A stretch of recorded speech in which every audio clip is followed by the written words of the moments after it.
This is a story about an exploration night that changed our view on curiosity and how some doors should be kept permanently closed. I, Caleb, have tried to hide the name of the school. It's located in a secluded area of West Austin, known by a grim nickname among locals.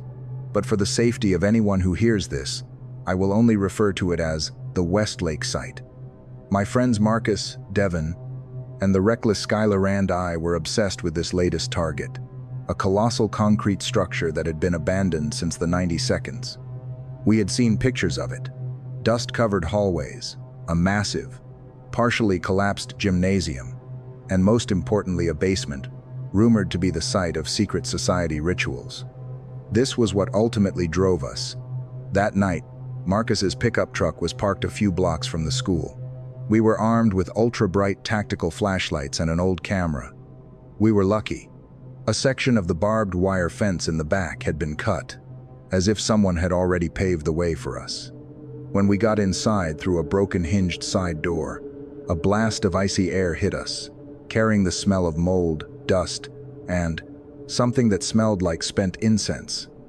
Although the temperature outside was 95 degrees Fahrenheit of a Texas summer, inside felt like an ice cellar. We moved through the first few classrooms. On the blackboards, instead of graffiti, there were complex mathematical equations written in fresh chalk as if a teacher had just stepped out for a break.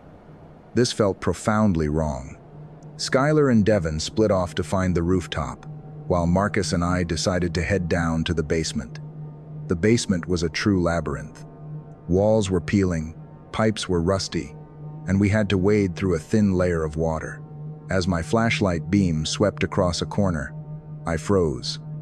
On the damp concrete floor, there weren't one but 3 triangles drawn in dark, dried red paint, with ancient, strange symbols at the corners. At that exact moment, Marcus's flashlight died. It wasn't the battery. It simply snuffed out mid-use. He fumbled in his backpack for spares while I kept my light fixed on him. And then I heard it, a tiny click, as if the latch of a heavy metal door had just been locked, coming from deeper in the darkness ahead. Only seconds later, an even more terrifying sound echoed.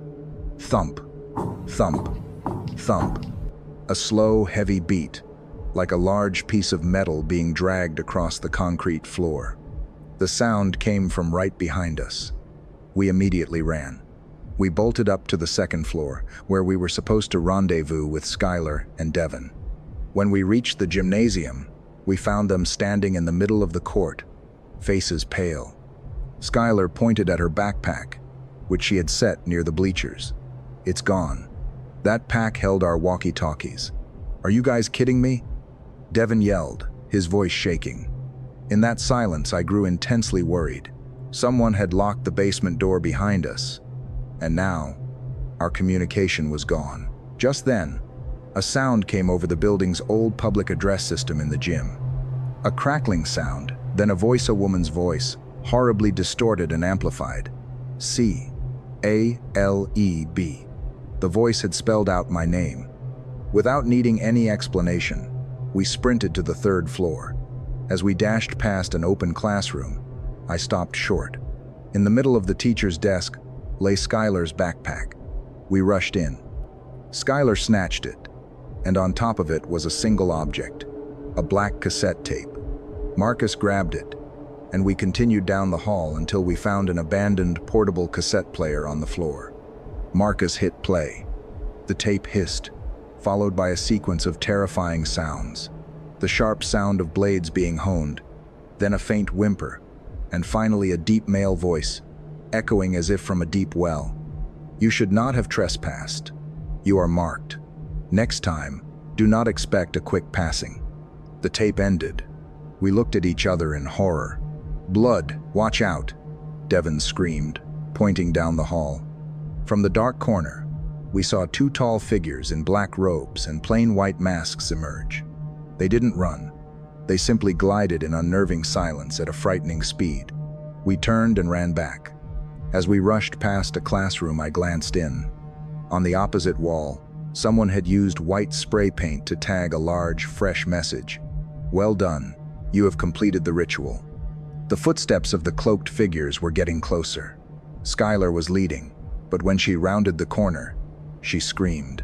The wall, it's been bricked up. Our only intended exit had been transformed into a pristine brick wall in the few moments we were in the classroom. We were trapped.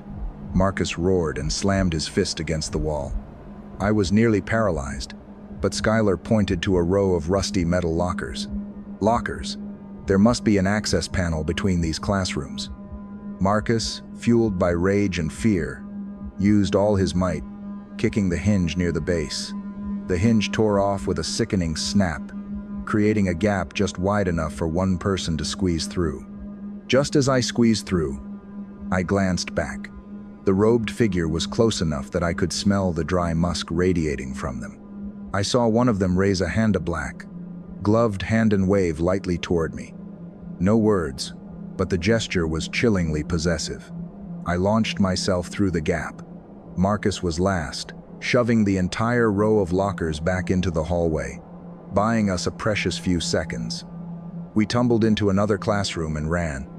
We tried to head for the ground floor, but this floor seemed to be an endless loop. We ran through 5 classrooms, only to find ourselves back in the first classroom with the complex equations on the blackboard. When we stopped at the window, the view outside showed a dark parking lot, with Marcus's pickup truck sitting right beneath our window. It should have been parked many blocks away. Instantly, the cassette tape in my pocket spoke again. "The games are going well, puppets. Just hold still. We are preparing." Marcus smashed the cassette player against the wall. Immediately, a voice echoed from the opposite wall, "Preparing for the sacrifice." I pulled Marcus away. We decided not to follow the hallways, but to break through the doors of connecting classrooms. In the last room, just before the main stairwell exit, we found an overturned metal filing cabinet. Marcus flipped it over with his foot. Inside were not books or papers, but a stack of old, faded photographs. We quickly flipped through them. They were pictures of former students, but their faces had been crudely crossed out. But one photograph, a group shot of a football team from the 82nds, made me freeze. The students' faces were crossed out, but in the top row, 2 faces were untouched. They were the faces of the 2 cloaked figures, and underneath those faces were 2 names, Sebastian and Luke. We found the stairwell to the ground floor. All 4 of us ran out through the original entrance, never looking back. We sprinted to the truck, which was parked blocks away after all, not beneath the window, drove off, and never spoke of the Westlake Site again. I dare not think what their real names were, or what they had prepared for us. I only know one thing.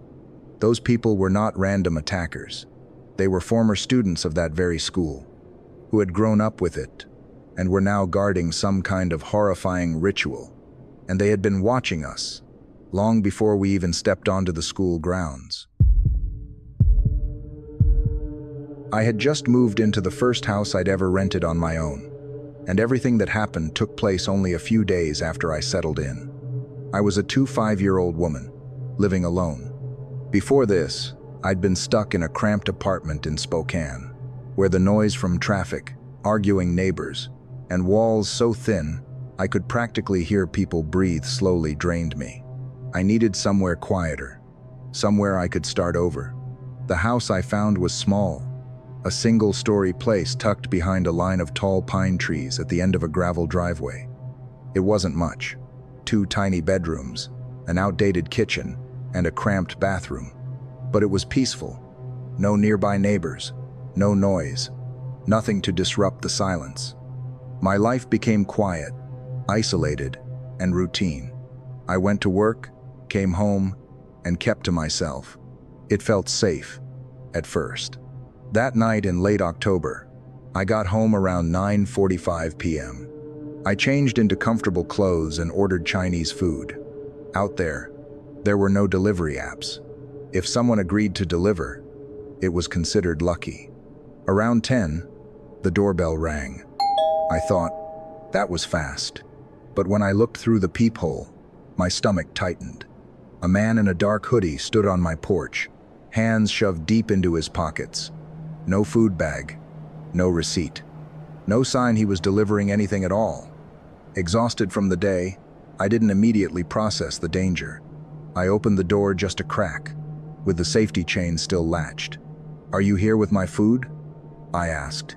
He hesitated just a beat too long then, nodded and muttered that he would go check the order in his car. The moment he turned away, a cold feeling rushed up my spine. His voice didn't sound like a delivery driver.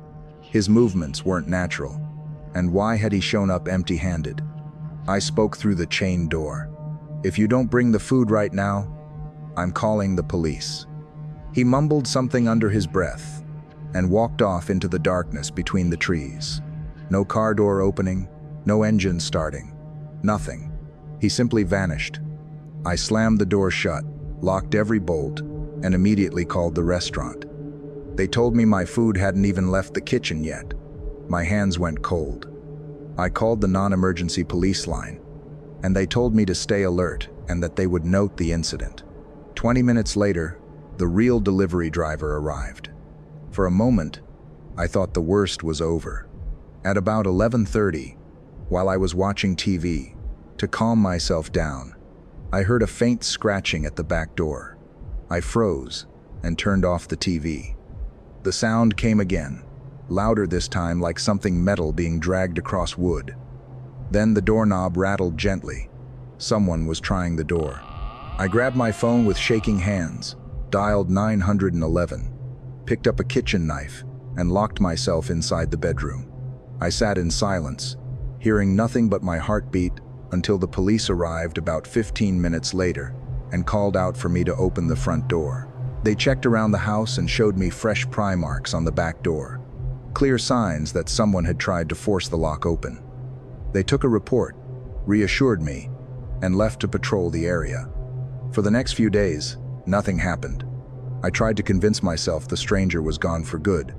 Then one night, near midnight, I was startled awake by the sound of police sirens somewhere down the road. It didn't involve me, but it sent my nerves spiraling again. About 20 minutes later, there was a knock on my door. I froze. When I opened it cautiously, 2 police officers were standing under the flashing red and blue lights of their cruiser. "Ma'am, do you recognize this man?" one of them asked, holding up a photograph. The moment I saw the face in the picture, everything inside me dropped. It was him, the man in the hoodie who had stood on my porch pretending to deliver food. The officer said, "He was just arrested attempting to break into another home a few streets over. He's a suspect in a series of serial rapes and home invasions. He's been wanted across the state." I confirmed his identity immediately. They told me I didn't have to worry anymore. But I knew I couldn't stay in that house another night, not after the fear, not after the silence that made me such an easy target, and not after realizing how close I had come to becoming one of his victims. The next morning, I packed my belongings and left that place for good. All I wanted was a peaceful summer after surviving a nightmare of a freshman year at NYU Law. I barely slept 4 hours a night, constantly overwhelmed with reading, deadlines, and the pressure to keep up. So, when summer finally came, all I wanted was to feel normal again, to live a little, like a 4-year-old should. I moved back in with my parents for the summer.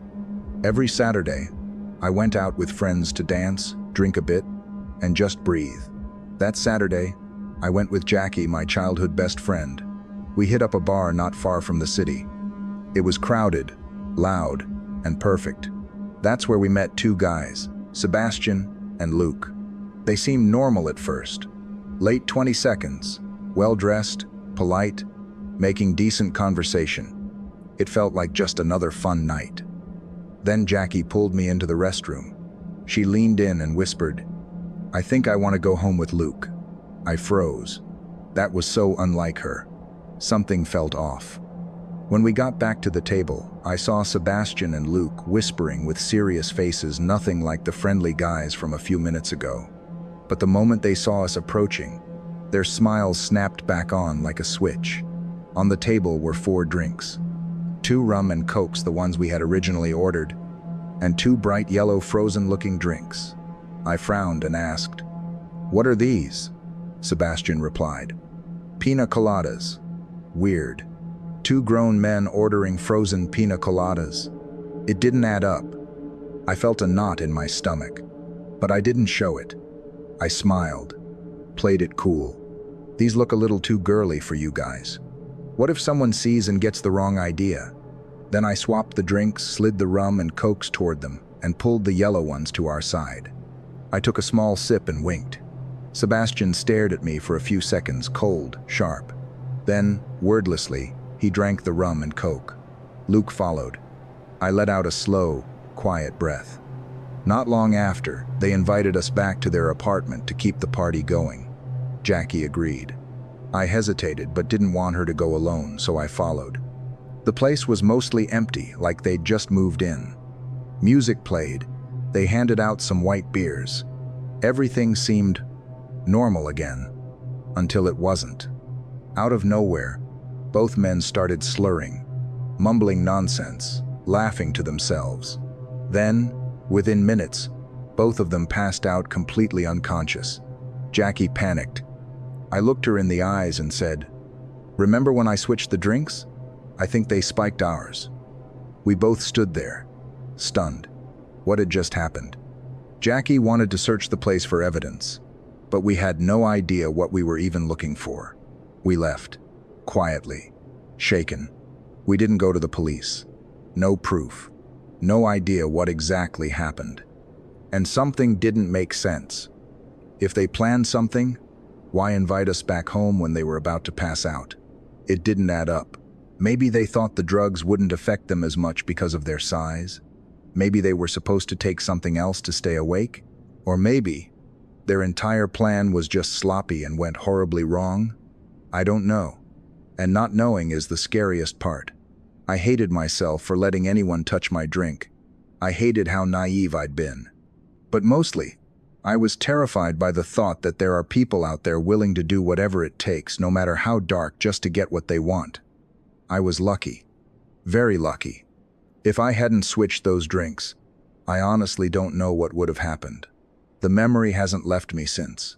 It didn't make me afraid of going out. It made me aware.